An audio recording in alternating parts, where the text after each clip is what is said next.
မင်္ဂလာပါကျွန်တော်ဒီနေ့ကတော့ကျွန်တော်အားဖြင့်ပေါ့ desktop ဘောကနေကျွန်တော် video screen save ကိုဘယ်လိုလုပ်လဲဆိုတာနဲ့ပတ်သက်ပြီးမှကျွန်တော်သင်ပေးချင်ပါတယ်ကျွန်တော် Windows 11ဆိုလို့ရှိရင်တော့ရတယ်ရှိတယ်တကယ်လို့များတချို့ဟာကြတော့ကျွန်တော်တို့Windows Windows Ultra R နဲ့နေပြီးတော့မှသွားကြတာလည်းရှိပါတယ်ဒါပေမဲ့ကျွန်တော် recommend ပေးချင်တာကကြတော့မလုပ်လို့ရလေဆိုရင်ကျွန်တော်တို့ကဒီ Windows ဒီအပြင်မဟုတ်ဘဲနဲ့ screenshot ဒီဟိုမှာကျွန်တော်တို့တနည်းအားဖြင့်ပြောမယ်ဆိုလို့ရှိရင်တော့ keyboard မှာ screenshot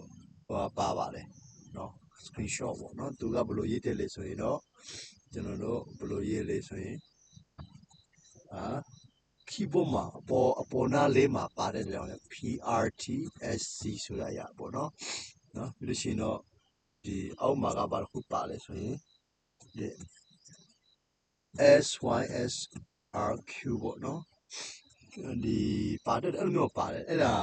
keypad လေးကိုတစ်ချက်နှိပ်ထည့်လိုက်လို့ရှိရင်တော့ရပါတယ်နော်ဒါကိုတစ်ချက်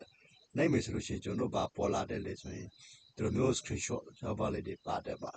တို့လာပြီဆိုလို့ရှိရင်ကျွန်တော်လုပ်လို့ရတဲ့အရာကကြတော့ကျွန်တော်တို့ screen ပေါ့နော်မိမိဒီ screen save လုပ်ချင်တဲ့နေရာကိုကျွန်တော်တို့ကပထမတော့ဒီ video clip ကိုရေးဖို့လိုပါတယ်ပြီးလို့ရှိရင်တော့ကျွန်တော်တို့ကို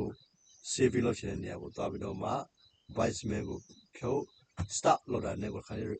နော်1 2 3ဆိုလို့ရှိရင်တော့စလို့ရပါပြီနော်ဒီလိုအမျိုးဆိုရှင်တော့ screen save လို့ရပါတယ်ကျေးဇူးပါ